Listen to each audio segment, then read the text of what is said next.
Friends, welcome back to my channel. Last ವಿಡಿಯೋದಲ್ಲಿ ನಾವು financial accounting bills of exchange ಅಲ್ಲಿ ಥಿಯರಿವರೆಗೂ ಕಂಪ್ಲೀಟ್ ಮಾಡಿದ್ವಿ. ಇವತ್ತು ಜರ್ನಲ್ ಎಂಟ್ರೀಸ್ ನೋಡೋಣ. When the bill is drawn and accepted ಅಂತಂದ್ರೆ ಬಿಲ್ಲು ಡ್ರಾ ಮಾಡಿ ಅಕ್ಸೆಪ್ಟ್ ಮಾಡಿದಾಗ ಡ್ರಾಯರ್ಸ್ ಬುಕ್ ಅಲ್ಲಿ ಏನಾಗುತ್ತೆ, ಡ್ರಾಯಿ ಬುಕ್ ಅಲ್ಲಿ ಏನಾಗುತ್ತೆ ನೋಡೋಣ. ಡ್ರಾಯರ್ಸ್ ಬುಕ್ ಅಲ್ಲಿ bills receivable account debit bills receivable account debit to drawee's account. Bills receivable account ಅಂತ ಹೇಳ್ಬಿಟ್ಟು ಡೆಬಿಟ್ ಆಗುತ್ತೆ. ಯಾಕೆ ಅಂತ ಅಂದ್ರೆ ಡ್ರಾಯರು ಬಿಲ್ ಡ್ರಾನ್ ಮಾಡ್ತಿದ್ದಾನೆ ಡ್ರಾಯಿ ಮೇಲೆ. ಸೊ ಮತ್ತೆ ಅಮೌಂಟ್ ರಿಸೀವ್ ಮಾಡ್ತಿರೋದು ಯಾರು, drawer. So bills receivable account debit to drawee's account. ಅದೇ ಇನ್ ಕೇಸ್ ಡ್ರಾಯಿ ಬುಕ್ ಅಲ್ಲಿ ಆದ್ರೆ ಅದು reverse entry, drawer's account debit to bills payable account. Drawers account debit ಆಗ್ತಿರೋದು ಯಾಕೆಂದ್ರೆ ಡ್ರಾಯರ್ಸ್ಗೆ ಅಮೌಂಟ್ ಪೇ ಮಾಡ್ತಿರೋದು ಡ್ರಾಯರ್ಸ್ ಅಕೌಂಟ್ ಡೆಬಿಟ್ ಆಗುತ್ತೆ ಟು ಬಿಲ್ಸ್ ಪೇಯಬಲ್ ಅಕೌಂಟ್. ಇವನು ಪೇ ಮಾಡ್ತಾ ಇದ್ದಾನೆ, so to bills payable account.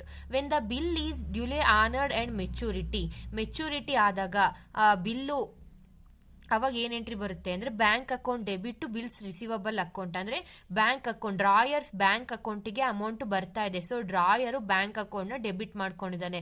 Bank account debit to bills receivable account. Drawee's account ಅಲ್ಲಿ ದುಡ್ಡು ಹೋಗ್ತಾ ಇದೆ ಹೊರಗಡೆ, bills payable account debit to bank account. ಇಲ್ಲಿರೋ ಬಿಲ್ಸ್ ಪೇಯಬಲ್ ಡೆಬಿಟ್ ಮಾಡೋದನ್ನ ಕ್ರೆಡಿಟ್ ಮಾಡಬೇಕು. ಇಲ್ಲಿ ಡೆಬಿಟ್ ಆಗಿದಿಲ್ಲ, ಅದನ್ನ ಅಲ್ಲಿ ಕ್ರೆಡಿಟ್ ಮಾಡಿದಾಗ ಸೊ ಟ್ಯಾಲಿ ಆಗುತ್ತೆ ನಮಗೆ. ಸೊ ಅದನ್ನ ಇಲ್ಲಿ ಆಪೋಸಿಟ್ ಎಂಟ್ರಿ, ಡೆಬಿಟ್ ಮಾಡೋದನ್ನ ಕ್ರೆಡಿಟ್ ಮಾಡಬೇಕು.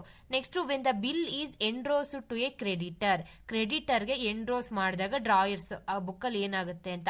ಡ್ರಾಯಿ ಬುಕ್ ಅಲ್ಲಿ ಯಾವುದೇ ಎಂಟ್ರಿ ಬರಲ್ಲ. ಯಾಕೆ ಅಂತ ಅಂದ್ರೆ ಇವಾಗ ಡ್ರಾಯರು ಸೆಲ್ಲರ್ ಅಂತ ಅಂದ್ರೆ ಡ್ರಾಯಿ ಬೈಯರ್ ಅಂತ ಅನ್ಕೊಳ್ಳೋಣ. ಡ್ರಾಯಿ ಸೆಲ್ಲರ್ ಏನ್ ಮಾಡ್ತಾನೆ, ಬೈಯರ್ ಮೇಲೆ ಬಿಲ್ನ ಡ್ರಾ ಮಾಡಿದಾನೆ. ಎಷ್ಟು 5,000 ರೂಪೀಸ್ ಬಿಲ್ನ ಡ್ರಾ ಮಾಡಿದಾನೆ ಡ್ರಾಯರು ಡ್ರಾಯಿ ಮೇಲೆ ಡ್ರಾ ಮಾಡಿದಾನೆ. ಮತ್ತೆ ಇವನ್ ಡ್ರಾಯರ್ ಏನ್ ಮಾಡ್ಬೇಕಾಗುತ್ತೆ, ಸೆಲ್ಲರು ಇನ್ನೊಬ್ಬನ ಯಾರಿಗೋ ದುಡ್ಡು ಕೊಡ್ಬೇಕಾಗತ್ತೆ. ಮಿಸ್ಟರ್ ಎ ಅಂತ ತಗೊಳ್ಳೋಣ, ಅವನ್ ದುಡ್ಡು ಕೊಡ್ಬೇಕಾಗುತ್ತೆ. ಅವನ್ ಯಾರು, ಇವನ್ ಡ್ರಾಯರ್ ಸೆಲ್ಲರು ಮಿಸ್ಟರ್ ಎಗೆ ದುಡ್ಡು ಕೊಡ್ಬೇಕಾಗಿರುತ್ತೆ. ಅಂತ ಟೈಮಲ್ಲಿ ಏನ್ ಮಾಡ್ತಾನೆ, ಇದು 5,000 ರೂಪೀಸ್ ಇವನಿಗೆ ಕೊಡ್ಬೇಕಾಗಿರೋದು 5,000 ರೂಪೀಸ್. ಇವನ್ ಏನ್ ಮಾಡ್ತಾನೆ, ಮಿಸ್ಟರ್ ಎಗೆ ಈ ಬಿಲ್ ನ ಎನ್ರೋಸ್ ಮಾಡ್ತಾನೆ. ಆಗ ಮಿಸ್ಟರ್ ಬಿ ನೀನು ನನಗ್ ಕೊಡೋ ಬದಲು ಮಿಸ್ಟರ್ ಎಗೆ ದುಡ್ಡು ಕೊಡು ಅಂತ ಹೇಳ್ಬಿಟ್ಟು ಡ್ರಾಯರ್ ಏನ್ ಮಾಡ್ತಾನೆ, ಇವಾಗ ಇವನ್ ಏನಾಗ್ತಾನೆ, ಡ್ರಾಯರ್ಗೆ ಕ್ರೆಡಿಟರ್ ಆಗ್ತಾನೆ. ಸೊ ಇದ್ಬಿಟ್ಟು ಮಿಸ್ಟರ್ ಎಗೆ ಎನ್ರೋಸ್ ಮಾಡ್ತಾನೆ ಬಿಲ್. ಆಗ ನೋಡಿ, endorsee account debit to bills receivable account. Endorsee ಮಾಡ್ತಿದ್ದಾನೆ, ಅಮೌಂಟ್ ಅವನಿಗೆ ಬರ್ತಾ ಇದೆ, so to bills receivable account. Next when the bill is discounted with a bank ಅಲ್ಲಿ ಡಿಸ್ಕೌಂಟ್ ಆದಾಗ, ಅಕಸ್ಮಾತ್ ಏನಾದ್ರೂ ಡ್ರಾಯರ್ಗೆ ದುಡ್ಡಿನ ಅವಶ್ಯಕತೆ ಬಂದ್ಬಿಟ್ಟು ಬ್ಯಾಂಕ್ ಹತ್ರ ಡಿಸ್ಕೌಂಟ್ ಆಗುತ್ತೆ. ಅವಾಗ ಅವಶ್ಯಕತೆ ಬಂದಾಗ, ದುಡ್ಡಿನ ಅವಶ್ಯಕತೆ ಬಂದಾಗ ಮೆಚೂರಿಟಿ ಪೀರಿಯಡ್ ಗಿಂತ ಇವಾಗ 3 months ಮೆಚೂರಿಟಿ ಪೀರಿಯಡ್ ಇರುತ್ತೆ. ಇವನ್ ಏನ್ ಮಾಡ್ತಾರೆ, 1.5 month ಗೆನೆ ದುಡ್ಡು ಅವಶ್ಯಕತೆ ಬಂದ್ಬಿಡುತ್ತೆ. ಸೊ 1.5 month ಗೆ ದುಡ್ಡು ಅವಶ್ಯಕತೆ ಬಂದಾಗ ಅವ್ನು ಹೋಗಿ ಬಿಲ್ ನ ಡಿಸ್ಕೌಂಟ್ ಮಾಡ್ತಾನೆ ಬ್ಯಾಂಕ್ ಅಲ್ಲಿ. ಆಗ ಅವ್ರು ಏನ್ ಮಾಡ್ತಾರೆ, 5,000 ರೂಪೀಸ್ ಬಿಲ್ ನ ಒಂದು 50 ರೂಪೀಸ್ ಡಿಸ್ಕೌಂಟ್ ಅಂತ ಹೇಳಿ ಇಟ್ಕೊಂಡ್ಬಿಟ್ಟು 50 ರೂಪೀಸ್ 4,950 ರೂಪೀಸ್ ಅವನಿಗೆ ಕ್ಯಾಶ್ ಕೊಡ್ತಾರೆ. ಸೊ ಅದನ್ನ bank account debit to bills receivable account, discount on bills account debit to bank account, ಅಥವಾ alternative combined entry bank account debit to discount on bills account to bills receivable account. ಈ 3 ಎಂಟ್ರಿಲೂ ಡ್ರಾಯಿ book ಅಲ್ಲಿ ಯಾವುದೇ entry ಬರಲ್ಲ. ಎನ್ರೋಸಿ ಡ್ರಾಯರ್ಗೆ ಸಂಬಂಧಪಟ್ಟಿದ್ದು. In case bill maturity ಆಗೋವರೆಗೂ drawer ಹತ್ರನೇ ಇದ್ರೆ ಡ್ರಾಯಿಗೆ ಏನ್ ಸಂಬಂಧ ಪಡಲ್ಲ, ಅವನು ಎನ್ರೋಸಿ ಮಾಡ್ದಾನೆ ಇವನಿಗೆ ಕೊಡ್ಬೇಕಾಗಿರೋ ಅಮೌಂಟ್. ನೆಕ್ಸ್ಟ್ ಅದಕ್ಕೆ ಡ್ರಾಯರ್ ಬುಕ್ ಅಲ್ಲಿ ಏನೇ ಎಂಟ್ರಿ ಬರಲ್ಲ. Next discounted with a bank, ಇವನಿಗೆ ದುಡ್ಡು ಅವಶ್ಯಕತೆ ಇದೆ. ಇವನು ಹೋಗಿ ಇವನನ್ನ ಕೇಳಿದ್ರು ಮಧ್ಯದಲ್ಲಿ ಕೊಡಕ್ಕಾಗಲ್ಲ, ದುಡ್ಡು ಕೊಡಕ್ಕಾಗಲ್ಲ ಅಂತಾನೆ ಇವ್ನು 3 ತಿಂಗಳು ಟೈಮ್ ತಗೊಂಡಿರೋದು. ಸೊ ಇವನು ಹೋಗಿ ಮತ್ತೆ ಇವನು ಕೇಳಕ್ಕಾಗಲ್ಲ. ಸೊ ಇವನೇನ್ ಮಾಡ್ತಾನೆ, ಡೈರೆಕ್ಟ್ ಆಗಿ ಬ್ಯಾಂಕ್ ಅಲ್ಲೇ ಹೋಗ್ಬಿಟ್ಟು ದುಡ್ಡು ನನಗೆ ಬೇಕು, ಅವಶ್ಯಕತೆ ಇದೆ ಅಂತ ಹೇಳಿದಾಗ ಬ್ಯಾಂಕ್ ಕ್ಯಾಶ್ ಕೊಡ್ತಾರೆ 50 ರೂಪೀಸ್ ಡಿಸ್ಕೌಂಟ್ ಇಟ್ಕೊಂಡು. ಸೊ ಡ್ರಾಯಿ ಬುಕ್ ಅಲ್ಲಿ ಏನ್ ಎಂಟ್ರಿ ಬರಲ್ಲ. ಇನ್ ಕೇಸ್ ಮೆಚುರಿಟಿ ಆದಾಗ ಬಿಲ್ಸ್ ಅವನಿಗೆ ಟೈಮಿಗೆ ಸರಿಗೆ 3 months ಆದ್ಮೇಲೆ bills payable account debit to bank account. ಅವ್ನು ಹೆಂಗಿದ್ರು ಬ್ಯಾಂಕಿಗೆ ಪೇ ಮಾಡ್ತಾನೆ ದುಡ್ಡು, ಸೊ ಟು ಬ್ಯಾಂಕ್ ಅಕೌಂಟ್ ಇದೇ ಎಂಟ್ರಿ ಬರುತ್ತೆ. Next, when the bill is sent to bank for collection and the bill is duly collected. Bill ಕಲೆಕ್ಷನ್ಗೆ ಬ್ಯಾಂಕಿಗೆ ಕಲೆಕ್ಷನ್ಗೆ ಸೆಂಡ್ ಮಾಡಿದಾನೆ ಯಾರು, drawer. Bills for collection account debit to bills receivable account. Bill for collection account ಅಂತ ಅಂದ್ರೆ ಇವನ್ ಏನ್ ಮಾಡಿದಾನೆ, ಬ್ಯಾಂಕಿಗೆ ದುಡ್ಡು, ನೀವು ಬ್ಯಾಂಕಿಗೆ ಬಿಲ್ ಕಳಿಸಿದಾನೆ ಅಂದ್ರೆ ಏನರ್ಥ, ಬ್ಯಾಂಕು ಡ್ರಾಯಿಂದ ನೀವು ದುಡ್ಡು ಕಲೆಕ್ಟ್ ಮಾಡ್ಕೊಳ್ಳಿ ಮತ್ತೆ ನನಗೆ ದುಡ್ಡು ಕೊಡಿ ಅಂತ ಹೇಳ್ಬಿಟ್ಟು ಬ್ಯಾಂಕಿಗೆ ದುಡ್ಡು ಕಲೆಕ್ಟ್ ಮಾಡಕ್ಕೆ ಬಿಲ್ ನ ಕಳಿಸ್ತಾನೆ. So bill for collection account debit to bills receivable account. Next when collect ಆದಾಗ bill bank account debit to bill for collection. ಇಲ್ಲಿ ಈ ಡೆಬಿಟ್ ನ ಕ್ರೆಡಿಟ್ ಮಾಡಿದರೆ, ಬ್ಯಾಂಕ್ ಅಕೌಂಟ್ ಅಂದ್ರೆ ಒಂದು ಬ್ಯಾಂಕ್ ಅಕೌಂಟ್ಗೆ ದುಡ್ಡು ಬಂದಿದೆ, ಇಲ್ಲಿ ಸೇಮ್ ಎಂಟ್ರಿ ಬರುತ್ತೆ, bills payable account debit to bank account. Next ನೋಡೋಣ, when the bill is retired before maturity, ಇವನಿಗೆ 3 months ಟೈಮ್ ಕೊಟ್ಟಿರ್ತಾರಲ್ವಾ, ಇವನೇನ್ ಮಾಡ್ತಾನೆ, ಡ್ರಾಯಿ ಏನ್ ಮಾಡ್ತಾನೆ, 2 months ಅಲ್ಲೇನೆ ದುಡ್ಡು ಅಡ್ಜಸ್ಟ್ ಆಗ್ಬಿಡುತ್ತೆ ಡ್ರಾಯಿಗೆ. ಸೊ 2 months ಅಲ್ಲೇನೆ ಇವನು ಬಿಲ್ ಪೇಮೆಂಟ್ ಅಮೌಂಟ್ ಪೇ ಮಾಡ್ಬಿಡ್ತಾನೆ. ಅಂತ ಟೈಮಲ್ಲಿ bank account debit to discount on bills account debit to bills receivable account. Discount on bills ಯಾಕೆ ಅಂತ ಅಂದ್ರೆ ಇವನು ವಿತಿನ್ 2 months ಅಲ್ಲೇ ಪೇ ಮಾಡ್ಬಿಡ್ತಾನೆ, ರಿಬೇಟ್ ಕೊಡ್ತಾನೆ. ಅವಾಗ ಡ್ರಾಯರು ಸ್ವಲ್ಪ ರಿಬೇಟ್ ಕೊಡ್ತಾನೆ, ಒಂದ್ ಸ್ವಲ್ಪ ಇಲ್ಲಿ ನೋಡ್ದಂಗೆನೆ ಇಲ್ಲಿ ಡಿಸ್ಕೌಂಟ್ ಹೆಂಗ್ 50 rupees ಹಂಗ್ ಡಿಸ್ಕೌಂಟ್ ಆಯ್ತು, ಇಲ್ಲೂ ಅಷ್ಟೇ ರಿಬೇಟ್ ಕೊಡ್ತಾನೆ. ಒಂದು ಇಯರ್ಲಿ ಅಮೌಂಟ್ ಬೇಸಿಸ್ ಅಲ್ಲಿ ಪರ್ ಆನಮ್ 6% ಪರ್ ಆನಮ್ ಹಂಗೆ 5% ಪರ್ ಆನಮ್ ಹಂಗೆ ಕೊಟ್ರೆ ಒಂದು ಮಂತ್ ಮುಂಚೆ ಕೊಟ್ಟಿರ್ತಾನೆ. ಸೊ 1 month ಎಷ್ಟು ಇಂಟ್ರೆಸ್ಟ್ ಆಗುತ್ತೋ ಸೊ ಆ ತರ ರಿಬೇಟ್ ಕೊಡ್ತಾನೆ. ನಾವು ಹಿಂದ್ಗಡೆ ತೇರಿ ಓದ್ಬೇಕಾದ್ರೆ ಓದಿದ್ವಿ, ರಿಟೈರ್ಮೆಂಟ್ ಆಫ್ ಬಿಲ್ ಮಾಡಿದಾಗ drawer allowed as a certain amount of rebate or a discount which is calculated and certain percentage per annum basis. ಅಂದ್ರೆ ಸ್ವಲ್ಪ ಪರ್ಸೆಂಟೇಜ್ ಬೇಸಿಸ್ ಅಲ್ಲಿ ಬರೋಂಗೆ ಅವನು ರಿಬೇಟ್ ಕೊಡ್ತಾನೆ, ಡಿಸ್ಕೌಂಟ್ ಕೊಡ್ತಾನೆ ಡ್ರಾಯರು. ಸೊ ರಿಟೈರ್ಮೆಂಟ್ ಆಗಕ್ಕಿಂತ ಮುಂಚೆ ಆತರ ಏನಾದ್ರೂ ಅಮೌಂಟ್ ಪೇ ಮಾಡಿದ್ರೆ ಡ್ರಾಯರ್ ಬುಕ್ ಅಲ್ಲಿ bank account debit discount on bills account debit bills receivable account.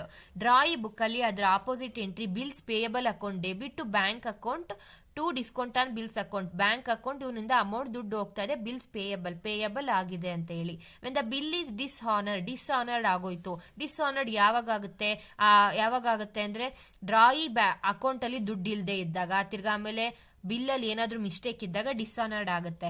ಅವಾಗ if bill is retain by the drawer till maturity ವರ್ಗೂನು ಡ್ರಾಯರ್ ಹತ್ರನೇ ಇದ್ದಾಗ drawee account debit to bills receivable account.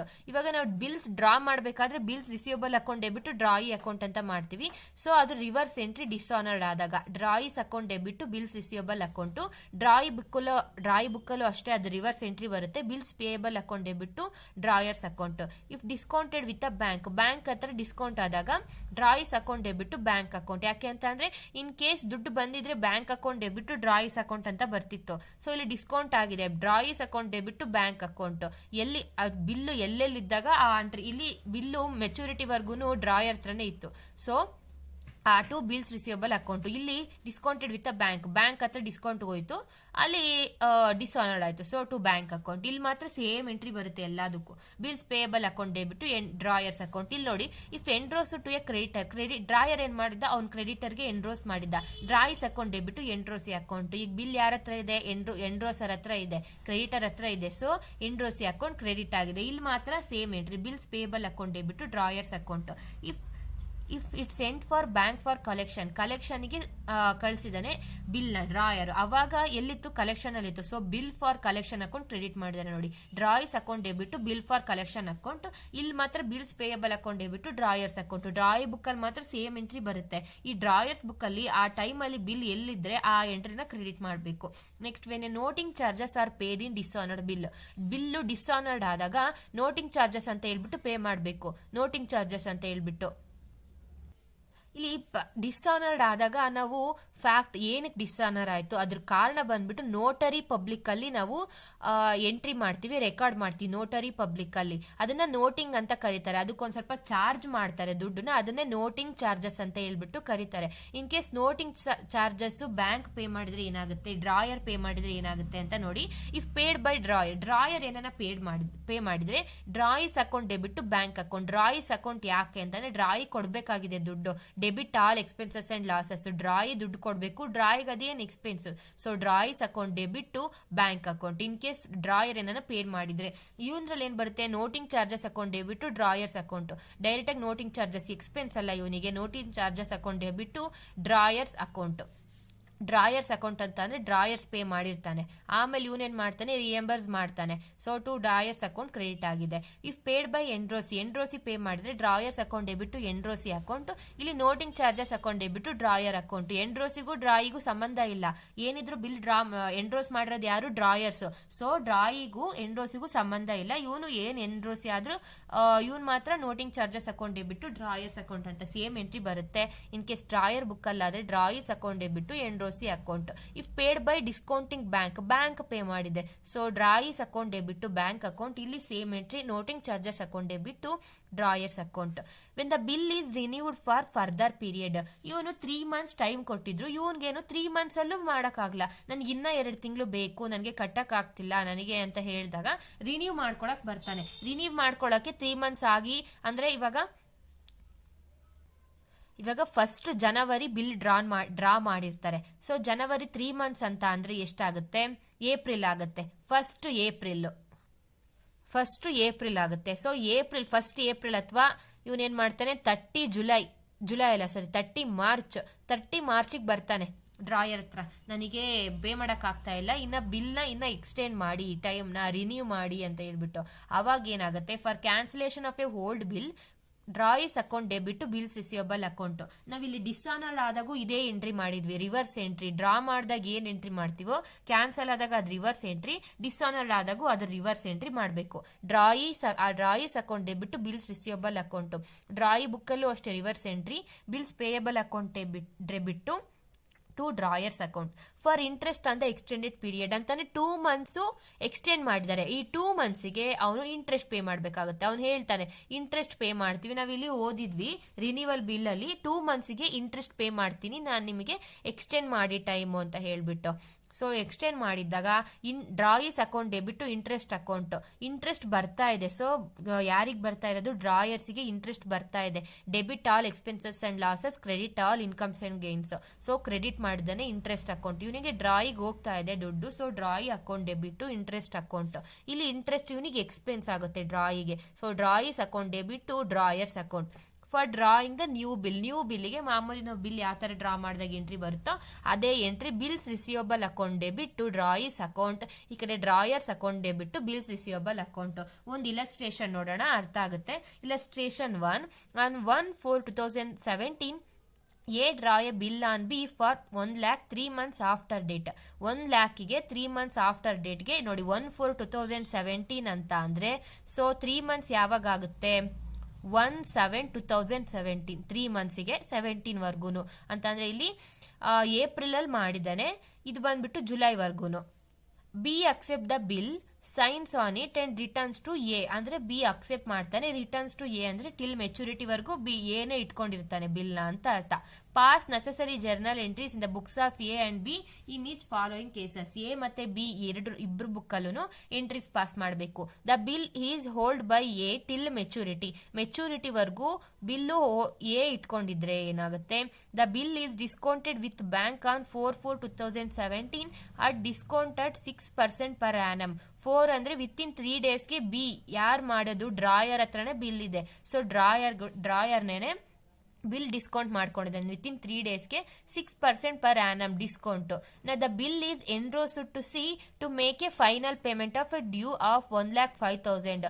ಸಿಗೆ B ಏನ್ ಮಾಡ್ತಾನೆ, ಎನ್ರೋಸ್ ಮಾಡ್ತಾನೆ, 1,05,000 rupees pay ಮಾಡಬೇಕಾಗಿರುತ್ತೆ. So ಇವ್ನು ಎಷ್ಟು ರೂಪಾಯಿ ಅಂತಂದ್ರೆ ಎಷ್ಟು ವ್ಯಾಲ್ಯೂ ಬಿಲ್ ಮಾಡ್ತಾನೆ, 1,00,000 rupees ಬಿಲ್ ಮಾತ್ರ ಇವನಿಗೆ ಎನ್ರೋಸ್ ಮಾಡ್ತಾನೆ. ಆದ್ರೆ ಪೇ ಮಾಡಬೇಕಾಗಿರೋದು ಎಷ್ಟು, 1,05,000 ಆನ್ 1/4/2017. ಈ 3 ಎಂಟ್ರೀಸ್ಗೂ ಇಲ್ಲಿ 3 ಎಂಟ್ರೀಸ್ ಬರುತ್ತೆ. ನೆಕ್ಸ್ಟ್ ಒಂದು ಬಿಲ್ ಡ್ರಾ ಮಾಡಕ್ಕೆ ಒಂದು ಎಕ್ಸ್ಟ್ರಾ ಎಂಟ್ರಿ 4 ಎಂಟ್ರೀಸ್ ಬರುತ್ತೆ. ನೋಡೋಣ, ನೋಡಿ ಇಲ್ಲಿ book of A particular first entry bills receivable account debit to B account. A ಏನ್ ಮಾಡ್ತಾನೆ, ಬಿ ಮೇಲೆ ಬಿಲ್ ಡ್ರಾ ಮಾಡ್ತಾನೆ. ಸೊ ಮಾಮೂಲಿ bills receivable account debit to drawee's account. ಇಲ್ಲಿ ಡ್ರಾಯಿ ಯಾರು, ಬಿ, ಡ್ರಾಯರ್ ಯಾರು, A. So to B account. Books of B ಅಲ್ಲಿ B account ಅಲ್ಲಿ ಎ ಅಕೌಂಟ್ ಅಂದ್ರೆ drawer's account debit bills payable account ಅಲ್ಲ. So A ಯಾರು, drawer, A account debit bills payable account 1,00,000 rupees.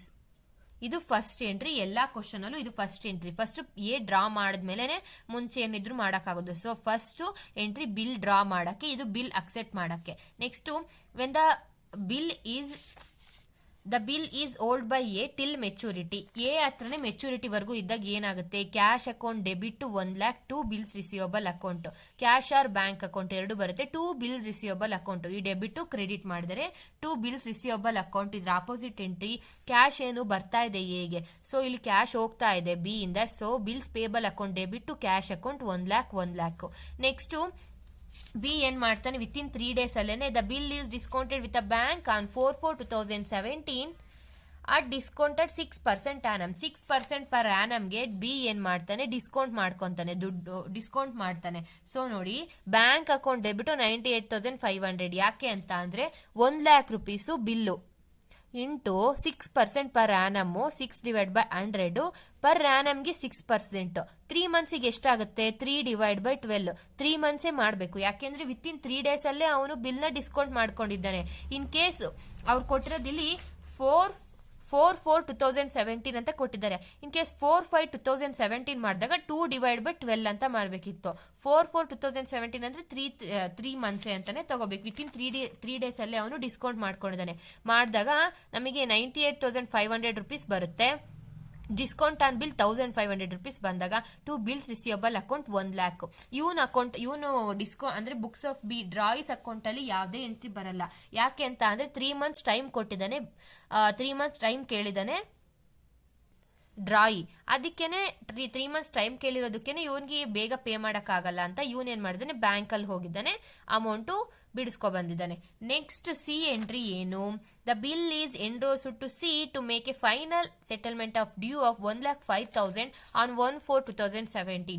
1/4/2017 ಸಿಗೆ endorse ಮಾಡಿದಾನೆ bill ನ ಎ ನೋಡಿ. ಅದಕ್ಕೆ to C account 1,05,000, C account debit ಆಗಿದೆ, ಅಮೌಂಟ್ ಸಿಗೆ ಹೋಗ್ತಾ ಇದೆ. ಟು ಬಿಲ್ಸ್ ರಿಸೀವಬಲ್ ಅಕೌಂಟ್ ಹೋಗಿದೆ. To discount received account 5,000 rupees. ಇಲ್ಲಿ 2C ಅಂತ ಇದೆ, ಸಿ ಅಕೌಂಟ್ ಡೆಬಿಟ್ ಆಗುತ್ತೆ, endorsee account debit to bills receivable account ಇರೋದು. ಇಲ್ಲಿ ನೋಡಿ ಜರ್ನಲ್ ಎಂಟ್ರಿಯಸ್ ಅಲ್ಲಿ when the bill is endorsed to a creditor ಅಂದಾಗ endorsee account debit to bills receivable account. So ಇಲ್ಲಿ 2 ಮಿಸ್ಟೇಕ್ ಆಗಿದೆ. C account debit to bills receivable account to discount received account ಅಂದ್ರೆ 1,05,000 pay ಮಾಡಬೇಕಾಗಿರೋದು. ಆದ್ರೆ ಅವನು 1,00,000 rupees bill ನ ಅವನಿಗೆ ಎಂಡ್ರೋಸ್ ಮಾಡಿದಾನೆ. ಇನ್ 5,000 ಏನಾಗುತ್ತೆ, ಡಿಸ್ಕೌಂಟ್ ಆಗುತ್ತೆ, ಎಗೆ ಡಿಸ್ಕೌಂಟ್ ಆಗುತ್ತೆ ಸಿ ಇಂದ. So discount received account 5,000 rupees. C 1,05,000. ಈ 5,000 ಏನು ಇನ್ಕಮ್ ಅವನಿಗೆ. So debit all expenses and losses, credit all incomes and gains 5,000 rupees income ಆಗುತ್ತೆ. ಇವನು ಇಲ್ಲಿ ಏನು ಬರಲ್ಲ. ಯಾಕೆ ಅಂತ ಅಂದ್ರೆ ಎಂಡ್ರೋಸಿಗೂ ಡ್ರಾಯಿಗೂ ಯಾವುದೇ ಸಂಬಂಧ ಇಲ್ಲ, ಡ್ರಾಯರು ಎಂಡ್ರೋಸ್ ಮಾಡಿರೋದು. ಸೊ ಇಲ್ಲಿ ಯಾವ ಎಂಟ್ರಿನೂ ಬರೋದಿಲ್ಲ. ನೆಕ್ಸ್ಟ್ ಇಲ್ಲಿ ಏನ್ ಕೊಟ್ಟಿದ್ದಾರೆ, ಅಟ್ ಮೆಚೂರಿಟಿ ಆದಾಗ ಅಂದ್ರೆ ಮೆಚೂರಿಟಿ ಅಂತ ಅಂದ್ರೆ 4/7/2017 ನೋಡಿ. ಇಲ್ಲಿ ಮಧ್ಯದಲ್ಲಿ ಏನಾಯ್ತು, ಮಧ್ಯದಲ್ಲೇ ದುಡ್ಡು ಅವಶ್ಯಕತೆ ಆಯ್ತು ಡ್ರಾಯರಿಗೆ. ಸೊ ಡ್ರಾಯರ್ ಏನ್ ಮಾಡ್ತಾನೆ, ದುಡ್ಡು ಮಧ್ಯದಲ್ಲೇ ಅವಶ್ಯಕತೆ ಆಗಿ ಬ್ಯಾಂಕ್ ಅಲ್ಲಿ ಡಿಸ್ಕೌಂಟ್ ಮಾಡ್ತಾನೆ. ಆ ಎಂಟ್ರಿ ಇಲ್ಲಿ ಏನು ಬರಲ್ಲ. ಬಿ ಹೇಳ್ಬಿಟ್ಟಿರ್ತಾನೆ ಫಸ್ಟ್ಗೆ ನನಗೆ ದುಡ್ಡು ಕೊಡಕ್ಕಾಗಲ್ಲ ಅಂತ. ಸೊ ಅವ್ನ್ ಟೈಮ್ ಬಂದಿದೆ, 3 months ಆದ್ಮೇಲೆ ಟೈಮ್ ಬಂದಿದೆ 4/7/2017. 4/7 ಯಾಕೆ ಅಂತ ಅಂದ್ರೆ 3 days ಗ್ರೇಸ್ ಡೇಸ್. ನಾವೇ ನೋಡಿದ್ದು 1/7/2017 ಆಗುತ್ತೆ, ಪ್ಲಸ್ 3 days ಗ್ರೇಸ್ ಡೇಸ್ ಆದ್ರೆ 4/7/2017 ಬಂದಿದೆ. ಸೊ ಪೇ ಮಾಡ್ತಿದ್ದಾನೆ. Bill payable account debit to 1,00,000 to bank account 1,00,000, amount paid at maturity. Situation 3 ಅಲ್ಲೂ ಅಷ್ಟೇ, bill payable account debit to bank account ₹1,00,000. Same entry ಬಂದಿದೆ, time ಬಂದಿದೆ. ಸೊ ಇವನ್ ಪೇ ಮಾಡ್ತಿದ್ದಾನೆ ದುಡ್ಡು. ಸಿಚುಯೇಷನ್ 2 ಅಲ್ಲೂ ಅಷ್ಟೇ, ಡಿಸ್ಕೌಂಟ್ ಮಾಡ್ಕೋಬೇಕಾದ ದುಡ್ಡು. Same entry, bills payable account debit to bank account, bill payable account bank account. ಇದು ಇಲಸ್ಟ್ರೇಷನ್ 1. ನೆಕ್ಸ್ಟ್ ನೋಡೋಣ, types of bills of exchange. Next ಇಲ್ಲಿ ಥಿಯರಿ ಇದೆ, types of bills of exchange ಇದೆ. ಬಿಲ್ಸ್ ಆಫ್ ಎಕ್ಸ್ಚೇಂಜ್ ಅಲ್ಲಿ 2 types, trade bill and accommodation bill.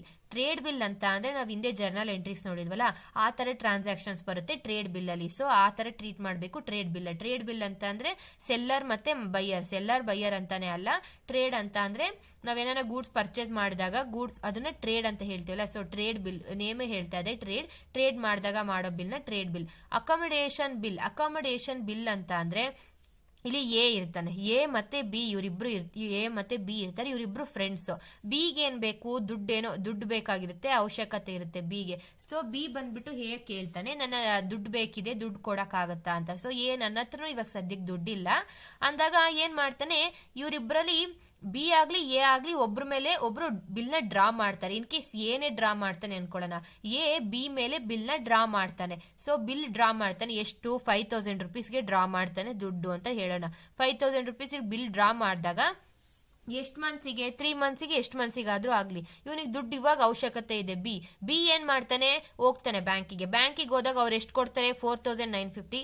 Last example ಅಲ್ಲಿ ನೋಡಿದ್ವಿ ನಾವು, 4950 rupees ಕೊಡ್ತಾನೆ. ಈ 4950 ರುಪೀಸ್ ಅವಶ್ಯಕತೆ ಆದ್ರೆ ಬಿನೇ ಇಟ್ಕೊಂತಾನೆ, ಇಲ್ಲಾಂದ್ರೆ ಇಬ್ರು ಮಧ್ಯೆ ಶೇರ್ ಮಾಡ್ಕೊಂತಾನೆ. ನೆಕ್ಸ್ಟ್ ಟೈಮ್ ಅಲ್ಲಿ ಬಿ ದುಡ್ಡು ಪೇಯಬಲ್ ರೀಪೇಮೆಂಟ್ ಮಾಡೋ ಟೈಮ್ ಬಂದಾಗ ಇವನಿಗೆ ಎಷ್ಟು ಕೊಡ್ಬೇಕೋ ಅಷ್ಟು ಕೊಟ್ಟು ಇನ್ ಸ್ವಲ್ಪ ಇರೋ ದುಡ್ಡು ಇವನ್ ಬಿ ಇಟ್ಕೊಂತಾನೆ. ಸೊ ಆ ತರ ಅಕಾಮಿಡೇಷನ್ ಬಿಲ್ ಅಂತ ಅಂದ್ರೆ ಮ್ಯೂಚುವಲ್ ಅಂಡರ್ಸ್ಟ್ಯಾಂಡಿಂಗ್ ಗೋಸ್ಕರ ಬಿಲ್ ನ ಡ್ರಾ ಮಾಡೋದು ಅಕಾಮಿಡೇಷನ್ ಬಿಲ್. ನೋಡೋಣ, the bill is used without a trade transaction and for mutual benefit ಒಬ್ರಿಗೊಬ್ರಿಗೆ ಬೆನಿಫಿಟ್ ಆಗೋಕ್ಕೋಸ್ಕರ ಮ್ಯೂಚುವಲ್ ಬೆನಿಫಿಟ್ಗೋಸ್ಕರ ಬಿಲ್ ನ ಡ್ರಾ ಮಾಡ್ತಾರೆ. If mister X is in need of money, he draws a bill on his friend. X ದುಡ್ಡು ಬೇಕಾಗಿದೆ, so mister Y ಮೇಲೆ draw ಮಾಡ್ತಾನೆ. ಇಲ್ಲಿ ಯುನೇ ಎಕ್ಸ್ ಅಂತ ಇಟ್ಕೊಳ್ಳೋಣ, ಯುನೇ ವೈ ಅಂತ ಹೇಳ್ಬಿಟ್ಟು ಇಟ್ಕೊಳ್ಳೋಣ. ಎಕ್ಸ್ ಏನ್ ಮಾಡ್ತಾನೆ, ವೈ ಮೇಲೆ ಡ್ರಾ ಮಾಡ್ತಾನೆ. ಇಲ್ಲಿ ಅವಶ್ಯಕತೆ ಇರೋದು ಯಾರಿಗೆ, ಎಕ್ಸ್ಗೆ ಇರೋದು, ಅವಶ್ಯಕತೆ ಇರೋದು. ಸೊ ಎಕ್ಸ್ ಡ್ರಾ ಮಾಡ್ತಾನೆ ಬಿಲ್ಲು. ಎಕ್ಸ್ಗೆ ವೈ ಇದು ಎಕ್ಸ್, ಇಲ್ಲಿ ಬಿಗೆ ಅವಶ್ಯಕತೆ ಇದ್ದಿದ್ದು, ಇಲ್ಲಿ ಎಕ್ಸ್ಗೆ ಅವಶ್ಯಕತೆ ಇರೋದು. ಸೊ ವೈ ಮೇಲೆ ಡ್ರಾ ಮಾಡ್ತಾನೆ ಬಿಲ್ಲು ಅಂತ ಹೇಳೋಣ. ವೈ ಮೇಲೆ ನಾನು ಇಲ್ಲಿರೋ ಎಕ್ಸಾಂಪಲ್ ಇಲ್ಲಿಗೆ ಸಿಂಕ್ ಮಾಡಿದೀನಿ, ಸೊ ಸ್ವಲ್ಪ ಆಪೋಸಿಟ್ ಆಗಿದೆ ಪ್ಲೇಸು. ಎಕ್ಸ್ ವೈಗೆ ಡ್ರಾ ಮಾಡಿದ್ದಾನೆ ಬಿಲ್ಲು. ಸೊ ಡ್ರಾ ಮಾಡಿದಾಗ ಡಿಸ್ಕೌಂಟ್ ಮಾಡ್ತಾರೆ ಬ್ಯಾಂಕ್ ಅಲ್ಲಿ. ಬಂದಿರೋ ದುಡ್ಡನ್ನ ಇಬ್ರು ಶೇರ್ ಮಾಡ್ಕೊಂತಾರೆ. ಡೇಟ್ ಬಂದಾಗ on the due date Y will pay the bank and X will pay Y share. So date ಬಂದಾಗ ಇಬ್ರು ಶೇರ್ ಮಾಡ್ಕೊಂತಾರೆ.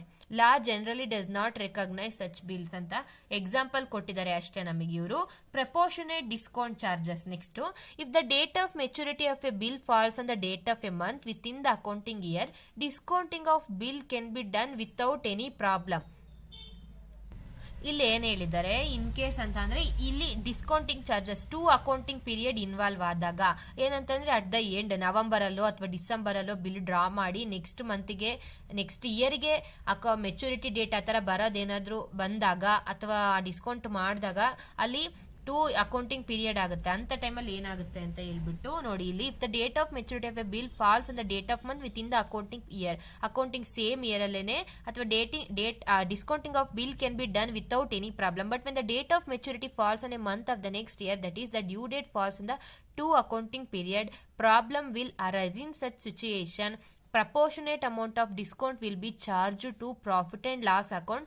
This can be understood with the help of following example. ಇಲ್ಲಿ ನೋಡಿ, ಇಲ್ಲಿ 2 ಅಕೌಂಟಿಂಗ್ ಪೀರಿಯಡ್ಸ್ ಇನ್ವಾಲ್ವ್ ಆದಾಗ ನಾವ್ ಏನ್ ಮಾಡ್ಬೇಕಾಗುತ್ತೆ, ಫಸ್ಟ್ ಒಂದು ಅಕೌಂಟಿಂಗ್ ಇಯರ್ ಆದ ತಕ್ಷಣ ಫೈನಾನ್ಷಿಯಲ್ ಸ್ಟೇಟ್ಮೆಂಟ್ ಪ್ರಿಪೇರ್ ಮಾಡಿ ನಾವು ಲಾಸಸ್ ನ ಪ್ರಾಫಿಟ್ ಅಂಡ್ ಲಾಸ್ ಅಕೌಂಟಿಗೆ ಟ್ರಾನ್ಸ್ಫರ್ ಮಾಡ್ಬೇಕಾಗುತ್ತೆ. ಅದೇ ಇನ್ ಕೇಸ್ 2 ಅಕೌಂಟಿಂಗ್ ಪೀರಿಯಡ್ ಆದಾಗ ಏನಾಗುತ್ತೆ, ಅವಾಗ ಏನ್ ಮಾಡ್ತಾರೆ, ಡಿಸ್ಕೌಂಟಿಂಗ್ ಚಾರ್ಜಸ್ ನೋಡಿ ಪ್ರಪೋರ್ಷನೇಟ್ ಆಗಿ ಶೇರ್ ಮಾಡ್ಕೊಂಡು ಇಬ್ರು ಪ್ರಾಫಿಟ್ ಅಂಡ್ ಲಾಸ್ ಅಕೌಂಟ್ ಅಲ್ಲೂ ಚಾರ್ಜ್ ಮಾಡ್ತಾರೆ. ಎಕ್ಸಾಂಪಲ್ ಕೊಟ್ಟಿದ್ದಾರೆ, A bill was drawn on 1st November 2013 for 20,000 for 3 months. November 1st November 2013 ಅಂದ್ರೆ 3 months ಅಂದ್ರೆ ಯಾವಾಗ ಆಗುತ್ತೆ, ಇದು ನವೆಂಬರ್ ಇಂದ. ಸೊ ಡಿಸೆಂಬರು, ಜನವರಿ, ಫೆಬ್ರವರಿ ಅಂದ್ರೆ ಫೆಬ್ರವರಿ 2014 ಆಗುತ್ತೆ ಟೈಮ್. ಸೊ ಹಾಗಾಗಿ the bill was discounted by the bank on same day at 12% per annum. ಆದ್ರೆ 1st ಡಿಸೆಂಬರ್ ಅಲ್ಲೇನೆ 12% ಪರ್ ಆನಮ್ಗೆ ಡಿಸ್ಕೌಂಟ್ ಮಾಡ್ತಾರೆ. Therefore the total amount of discount will be 600. ನೋಡಿ, 20,000ಗೆ 12% ಇಂಟು 3/12. ಒಂದಿನನೂ ಲೇಟ್ ಆಗಿಲ್ಲ. ಸೊ 3 months ತಕ್ಷಣನೇ ಅವನು ಡಿಸ್ಕೌಂಟ್ ಮಾಡಿದಾನೆ. ಸೊ 3/12 ಮಾಡಿದಾಗ 600 rupees ಬರುತ್ತೆ. So 2/3 of the 600, that is 400 will be transferred to the profit and loss account for the end at 31st December 2013. 2/3 600 ಅಲ್ಲಿ 2/3 ಅದೇ ಇಯರ್ ಪ್ರಾಫಿಟ್ ಅಂಡ್ ಲಾಸ್ ಅಕೌಂಟಿಗೆ ಟ್ರಾನ್ಸ್ಫರ್ ಮಾಡ್ತಾರೆ. So treatment of discount in the books of a bank, when the bill is discount ಆದಾಗ bill discounted account debit to customer current account or discounting on bill account. ಇಲ್ಲಿ ಏನ್ ಕೇಳಿದರೆ, ನಾವು last drawer's drawee book ಅಲ್ಲೂ discount ಮಾಡಿದಾಗ bill ಏನಾಗುತ್ತೆ ಅಂತ ನೋಡಿದ್ವಿ. ಅದೇ ಬ್ಯಾಂಕ್ ಅಕೌಂಟ್ ಅಲ್ಲಿ, ಬ್ಯಾಂಕ್ ಬುಕ್ ಅಲ್ಲಿ ಏನಾಗುತ್ತೆ ಅದು ಟ್ರೀಟ್ಮೆಂಟ್ ನೋಡಿ. ಬಿಲ್ ಡಿಸ್ಕೌಂಟೆಡ್ ಅಕೌಂಟ್ 5,000 rupees ನಾನು ಇಲ್ಲಿ ಹೇಳ್ದೆ. ಸೊ 5,000 rupees ಇಲ್ಲಿ ಬರುತ್ತೆ. ಟು ಕಸ್ಟಮರ್ ಅಕೌಂಟ್ 4,950 rupees ಇವನಿಗೆ ಕಸ್ಟಮರ್ ಕೊಟ್ಟಿರೋದು. Discounting of bill 50 rupees discount ಮಾಡಿದಾನೆ ಬಿಲ್ ನ. ಸೊ ಅದೇ ತರ ಬಿಲ್ ಡಿಸ್ಕೌಂಟ್ ಮಾಡಿದಾನೆ 5000 rupees ಬಿಲ್ ಡಿಸ್ಕೌಂಟ್ ಮಾಡೋದಕ್ಕೆ bill discounted account, customer current account, ಕಸ್ಟಮರಿಗೆ ಕೊಟ್ಟಿರೋದು 4950, ಡಿಸ್ಕೌಂಟಿಂಗ್ ಆನ್ ಬಿಲ್, ಬಿಲ್ಲಿಗೆ ಬ್ಯಾಂಕ್ ಉಳಿಸ್ಕೊಂಡಿರೋದು ಅಂದ್ರೆ ಮುಂಚೆನೆ ಟೈಮ್ ಕೊಟ್ಟಿರೋದಕ್ಕಿಂತ ಮುಂಚೆನೆ ಅವನು ಡಿಸ್ಕೌಂಟ್ ಮಾಡ್ತಿದ್ದಕ್ಕೆ 50 rupees charges discounting on bill account. When the amount is received from the ಡ್ರಾಯಿ, ಇವನು ಡ್ರಾಯರ್ ಏನ್ ಮಾಡ್ತಾನೆ, ದುಡ್ಡು ಬೇಕಿತ್ತು, ಅವಶ್ಯಕತೆ ಇತ್ತು, 3 ತಿಂಗಳಿಗಿನ ಮುಂಚೆನೆ ಅವ್ನು ಡಿಸ್ಕೌಂಟ್ ಮಾಡಿದ್ಕೆ ಈ ಎಂಟ್ರಿ ಬಂತು. ಅದಾದ್ಮೇಲೆ ಡ್ರಾಯಿಗೆ ಕೊಡಕ್ಕಾಗಲ್ಲ, ಟೈಮ್ ಬಂದಾಗ ಡ್ರಾಯಿ ದುಡ್ಡು ಕೊಟ್ಟಿದ್ದಾನೆ ನಮಗೆ. ಸೊ ಅವಾಗ ಡ್ರಾಯಿ ದುಡ್ಡು ಕೊಟ್ಟ ಮೇಲೆ ಬ್ಯಾಂಕ್ ಅಕೌಂಟ್ ಅಲ್ಲಿ ಏನಾಗುತ್ತೆ, cash account debit, bill discounted. ಇಲ್ಲಿ ಡಿಸ್ಕೌಂಟ್ ಆಗಿರೋ ಡೆಬಿಟ್ ಆಗಿರೋದು ಇಲ್ಲಿ ಕ್ರೆಡಿಟ್ ಆಗಿದೆ, ಯಾಕೆಂದ್ರೆ ಅಮೌಂಟ್ ಬಂದಿದೆ ನಮಗೆ. Opposite entry to bill discounted account, cash account debit, bill discounted account. ಇಲ್ಲಿ ಟ್ರಾನ್ಸಾಕ್ಷನ್ ನೋಡೋಣ. ಅದೇ ತರ ಸೇಮ್ ಟ್ರಾನ್ಸಾಕ್ಷನ್ ಇನ್ನೊಂದ್ಸತಿ ಕೊಟ್ಟಿದ್ದಾರೆ, ಬ್ಯಾಂಕ್ ಬುಕ್ ಅಲ್ಲಿ ಕೊಟ್ಟಿದ್ದಾರೆ. ಸೊ ಈ ಡ್ರಾಯರ್ ಬುಕ್ ಅಲ್ಲೂ ಡ್ರಾಯಿ ಬುಕ್ ಅಲ್ಲೂ if the bill is drawn, bill receivable account debit drawee's account, drawer account debit, bill payable account drawee book ಅಲ್ಲಿ. If the bill is discounted by the bank ಇಂದ bill discount ಆದಾಗ drawer book ಅಲ್ಲಿ, ಡ್ರಾಯರಿಗೆ ಮಾತ್ರ ಅವಶ್ಯಕತೆ ಇದೆ, ಡ್ರಾಯಿಗ್ ದುಡ್ಡು ಅವಶ್ಯಕತೆ ಇಲ್ಲ, ಅವ್ನು ಟೈಮ್ ತಗೊಂಡಿದ್ದಾನೆ ಅದಕ್ಕೆ ಅವನಿಗೆ ಮಾಡಕ್ಕಾಗಿಲ್ಲ. ಸೊ ಡ್ರಾಯಿ ಬುಕ್ ಅಲ್ಲಿ ಯಾವುದೇ ಎಂಟ್ರಿ ಬರಲ್ಲ. Bank account are debit to discount account to bills receivable account, ಇದು ಡ್ರಾಯರ್ ಎಂಟ್ರಿ, ಇದು ಡ್ರಾಯರ್ ಬುಕ್ ಅಲ್ಲಿ ಎಂಟ್ರಿ. ಅದೇ ಇನ್ ಕೇಸ್ ಬ್ಯಾಂಕ್ ಅಲ್ಲಿ ಆದ್ರೆ ಈ ಎಂಟ್ರಿ ಬರುತ್ತೆ, bill discounted account debit, customer current account debit, discounting on bill account. If the bill is honoured at the due date, due date ಅಲ್ಲಿ honoured ಮಾಡಿದಾಗ ಏನಂದ್ರೆ ಇಲ್ಲಿ ಯಾವ ಎಂಟ್ರಿ ಬರೋಣ, ಯಾಕೆಂದ್ರೆ ಅವಾಗಲೇ ಬ್ಯಾಂಕ್ ಹತ್ರ ಡಿಸ್ಕೌಂಟ್ ಮಾಡ್ಕೊಂಡ್ಬಿಟ್ಟಿದ್ದಾನೆ ಡ್ರಾಯಿ. ಏನಿದ್ರು ಡ್ರಾಯಿ ಬುಕ್ ಅಲ್ಲಿ ಬರುತ್ತೆ bill payable account debit, cash account. ಈ ಅಮೌಂಟ್ ಬ್ಯಾಂಕಿಗೆ ಬಂದಾಗ ಏನ್ ಎಂಟ್ರಿ ಆಗುತ್ತೆ, cash account debit, bill discounted account, discount ಆಗಿದೆ ಕ್ರೆಡಿಟ್ ಅದಕ್ಕೆ. ಸೊ ಬಿಲ್ಸ್ ಪೇಯಬಲ್, ಇವನು ಡ್ರಾಯಿ ಪೇ ಮಾಡಿದ್ದಾನೆ ಟೈಮ್ ಬಂದಾಗ, bills payable account debit, cash or bank account. Next topic insolvency of a drawee. Drawee insolvency ಆದಾಗ, in case ಡ್ರಾಯಿಗೆ time ತಗೊಂಡಿರ್ತಾನೆ ಆದ್ರೆ ಆ ಟೈಮಿಗೆ ದುಡ್ಡು ಕೊಡಕ್ ಆಗಲ್ಲ, ಡ್ರಾಯಿದು ಇನ್ಸಾಲ್ವೆನ್ಸಿ ಆಯ್ತು. ಸೊ ಅಂತ ಟೈಮಲ್ಲಿ ಏನ್ ಎಂಟ್ರಿ ಬರುತ್ತೆ, ಅಕ್ಸೆಪ್ಟರ್ ಅಂತಾನು ಕರೀತಾರೆ. Insolvency of a acceptor means that he cannot pay the amount owed by him. Therefore, an insolvency of the acceptor, bill will be treated as a dishonored and entries for dishonor of bill will be passed in the books of respective parties. ಅವನಿಗೆ bill dishonour ಆದಾಗ payment ಮಾಡಕ್ ಆಗಲ್ಲ, ಅವಾಗ ಏನಾಗುತ್ತೆ, bill dishonoured ಆಗುತ್ತೆ. Dishonoured ಆದಾಗ same opposite entry ಬರುತ್ತೆ, ನಾವು ಜರ್ನಲ್ ಎಂಟ್ರೀಸ್ ಅಲ್ಲಿ ನೋಡಿದ್ವಿ. ರೆಸ್ಪೆಕ್ಟೆಡ್ ಪಾರ್ಟಿ ಬುಕ್ ಅಲ್ಲಿ, ಡ್ರಾಯರ್ ಬುಕ್ ಅಲ್ಲಿ ಆಪೋಸಿಟ್ ಎಂಟ್ರಿ, ಡ್ರಾಯಿ ಬುಕ್ ಅಲ್ಲಿ ಆಪೋಸಿಟ್ ಎಂಟ್ರಿ, ಡ್ರಾ ಮಾಡ್ತೀವಲ್ಲ ಆ ಬಿಲ್ಲಿಗೆ ಆಪೋಸಿಟ್ ಎಂಟ್ರಿ ಮಾಡಬೇಕು. Later on when some amount is realised from the property or estate of the insolvent acceptor, entry for cash received is passed and the balance of the amount due from the insolvent acceptor is treated as a bad debts. In case ಅವನು 2000 rupees ಕೊಡ್ಬೇಕಾದಲ್ಲಿ 1000 rupees ದುಡ್ಡು ಕೊಡ್ತಾನೆ. ಹೆಂಗ್ ಕೊಡ್ತಾನೆ ಅಂತ ಅಂದ್ರೆ, ಅವನ ಅಥವಾ estate ಒಂದು ಪ್ರಾಪರ್ಟಿಯಿಂದ ಹೆಂಗೋ ದುಡ್ಡು ಕೊಡ್ತಾನೆ 1000 rupees ಪರ್ ಪರ್ಸೆಂಟ್, ಅಂದ್ರೆ ಇಷ್ಟು ಪರ್ಸೆಂಟ್ ಕೊಡ್ತಾ ಇದ್ದೀನಿ ಅಂತ ಹೇಳ್ಬಿಟ್ಟು, ಪರ್ಸೆಂಟ್ ರೇಟ್ ಆಫ್ ಡಿವಿಡೆಂಡ್ ಅಂತಾನ, ಪರ್ಸೆಂಟ್ 6% ಕೊಡ್ತಾನೆ. ಅಂದ್ರೆ ಆ 6%ಗೆ 1000 rupees ಅಮೌಂಟ್ ಇನ್ಕರ್ ಆಗಿರುತ್ತೆ. ಸೊ 1000 rupees ಅವನು ದುಡ್ಡು ಕೊಡ್ತಾನೆ, ಇನ್ನಿದೆ 1000 rupees ಅವನಿಗೆ ಏನಾಗುತ್ತೆ, ಬ್ಯಾಡ್ ಡೆಟ್ಸ್ ಆಗುತ್ತೆ. In the books of acceptor the amount of not paid is transfer to deficiency account or profit and loss account. Drawee book ಅಲ್ಲಿ ಡಿಫಿಷಿಯನ್ಸಿ ಅಕೌಂಟ್ ಅಥವಾ profit and loss ಅಕೌಂಟಿಗೆ ಇನ್ನು ಉಳಿದಿರೋ ದುಡ್ಡು, ಪೇಡ್ ಮಾಡಕ್ ಆಗದೆ ಇರೋ ದುಡ್ಡು 1000 rupees ಟ್ರಾನ್ಸ್ಫರ್ ಮಾಡ್ತಾರೆ. ಅದಕ್ಕೆ ಇಲ್ಲೊಂದು ಎಂಟ್ರಿ ಕೊಟ್ಟಿದ್ದಾರೆ ನೋಡಿ. Normally, the amount paid by the insolvent person is expressed as a percentage of the amount due and is called the rate of dividend. ಅಂತಾನೆ ನಾನು 6% ಹೇಳಿದ್ನಲ್ಲ, ಅದನ್ನ ರೇಟ್ ಆಫ್ ಡಿವಿಡೆಂಡ್ ಅಂತ ಹೇಳ್ಬಿಟ್ಟು ಕರೀತಾರೆ. ಫಾರ್ ಎಕ್ಸಾಂಪಲ್ ನೋಡಿ, 25,000 is payable by Mr. A to Mr. B and Mr. A is declared insolvent and a dividend of 20% is declared. ನೋಡಿ 25,000 rupees ಕೊಡ್ಬೇಕಾ, ಸಾರಿ 25,000 rupees ಕೊಡ್ಬೇಕಾಗಿರುತ್ತೆ ಮಿಸ್ಟರ್ ಎ ಇಂದ ಮಿಸ್ಟರ್ ಬಿ. ಮಿಸ್ಟರ್ ಎ ಏನು insolvent ಆಗ್ತಾನೆ. So 25,000 rupeesಗೆ 20% ಅಂದ್ರೆ ಎಷ್ಟಾಗುತ್ತೆ, 5,000 rupees ಆಗುತ್ತೆ. ಆ 5,000 rupees ಮಾತ್ರ ಮಿಸ್ಟರ್ ಎ ಇಂದ ಮಿಸ್ಟರ್ ಬಿಗೆ ದುಡ್ಡನ್ನ ತಗೊಳಕಾಗುತ್ತೆ. ಇನ್ನು ಉಳಿದಿರೋ 20,000 rupees ಏನಾಗುತ್ತೆ, ಅದು ಬ್ಯಾಡ್ ಡೆಟ್ಸ್ ಆಗುತ್ತೆ. ಅದಕ್ಕೆ ಜರ್ನಲ್ ಎಂಟ್ರಿ ನೋಡಿ, mister B account debit to 25,000 to cash account debit to deficiency account 20,000 mister B account. So in the books of mister A ಅಲ್ಲಿ ಮಿಸ್ಟರ್ ಬಿಗೆ ಕೊಡ್ಬೇಕಾಗಿರುತ್ತೆ 25,000 rupees ಟು ಕ್ಯಾಶ್ ಅಕೌಂಟ್ 5000 ರುಪೀಸಿಗೆ ಮಾತ್ರ ಕ್ಯಾಶ್ ಹೋಗುತ್ತೆ. So 5000 ರುಪೀಸಿಂದ mister A ಇಂದ mister ಬಿಗೆ ಹೋಗೋದು 5000 ರುಪೀಸ್. ಇನ್ನು ಉಳಿದಿರೋ ದ ಡೆಫಿಷಿಯನ್ಸಿನ 20,000 ಅಂತ ಹೇಳ್ಬಿಟ್ಟು ಪ್ರಾಫಿಟ್ ಅಂಡ್ ಲಾಸ್ ಅಕೌಂಟ್ ಅಲ್ಲಿ ಟ್ರಾನ್ಸ್ಫರ್ ಮಾಡ್ತೀವಿ. ನಾವು ಅವಾಗ ಓದಿದ್ವಿ 20,000 ರುಪೀಸ್ ಟ್ರಾನ್ಸ್ಫರ್ ಮಾಡ್ತೀವಿ. ಇದು ಯಾವ ಬುಕ್ ಅಲ್ಲಿ? ಮಿಸ್ಟರ್ ಎ ಬುಕ್ ಅಲ್ಲಿ, ಡ್ರಾಯಿ ಬುಕ್ ಅಲ್ಲಿ, ಅಕ್ಸೆಪ್ಟರ್ ಬುಕ್ ಅಲ್ಲಿ. ಅಕಸ್ಮಾತ್ ಡ್ರಾಯರ್ ಬುಕ್ ಅಲ್ಲಿ ಕ್ಯಾಶ್ ಅಕೌಂಟ್ ಬರ್ತದೆ, 5000 ರುಪೀಸ್ ಕ್ಯಾಶ್ ಬರ್ತಿದೆ, ಬ್ಯಾಡ್ ಡೇಟ್ಸ್ ಅಕೌಂಟ್ 20,000 ರುಪೀಸ್ ಹೊರಟು ಹೋಗ್ತದೆ. Debit all expenses and losses, credit all incomes and gains. Bad debts ಅದಕ್ಕೆ ಎಕ್ಸ್ಪೆನ್ಸ್ ಡೆಬಿಟ್ ಆಗ್ತಾ ಇದೆ to mister A account 25,000 rupees. ಇಷ್ಟೇ. ಅಥವಾ ಇನ್ನೊಂದ್ಸರಿ ಇದು ಈ ತರ ಆಗ್ಲಿಲ್ಲ ಅಂತ ಅಂದ್ರೂ ಅಕ್ಸೆಪ್ಟರ್ ಅಕೌಂಟ್ ಸಪರೇಟ್ ಆಗಿ ಪ್ರಿಪೇರ್ ಮಾಡ್ಬಿಟ್ಟು ಸೊ ಬ್ಯಾಡ್ ಡೇಟ್ಸ್ ಎಷ್ಟಾಗುತ್ತೆ, ಸೊ ಅವನಿಂದ ಎಷ್ಟು ಅಮೌಂಟ್ ಬಂದಿದೆ ಅಂತ ಹೇಳ್ಬಿಟ್ಟು ಪ್ರಿಪೇರ್ ಮಾಡ್ಬೋದು. ಸೊ ಇಲ್ಲಿವರೆಗೂ ನಿಮ್ಗೆ ಅರ್ಥ ಆಗಿದೆ ಅನ್ಕೊಂತೀನಿ. ನಾನು ಈ ವಿಡಿಯೋನ ಇಲ್ಲಿಗೆ ಎಂಡ್ ಮಾಡ್ತೀನಿ. ನೆಕ್ಸ್ಟ್ ವಿಡಿಯೋದಿಂದ ಇಲಸ್ಟ್ರೇಷನ್ 2 ಇಂದ ಸ್ಟಾರ್ಟ್ ಮಾಡ್ತೀನಿ. ಸೊ ಈ ವಿಡಿಯೋ ನಿಮ್ಗೆ ಇಷ್ಟ ಆಗಿದ್ರೆ ಪ್ಲೀಸ್ ಶೇರ್ ಮಾಡಿ, ಲೈಕ್ ಮಾಡಿ ಅಂಡ್ ಕಮೆಂಟ್ ಮಾಡಿ. And don't forget to subscribe. See you in the next video.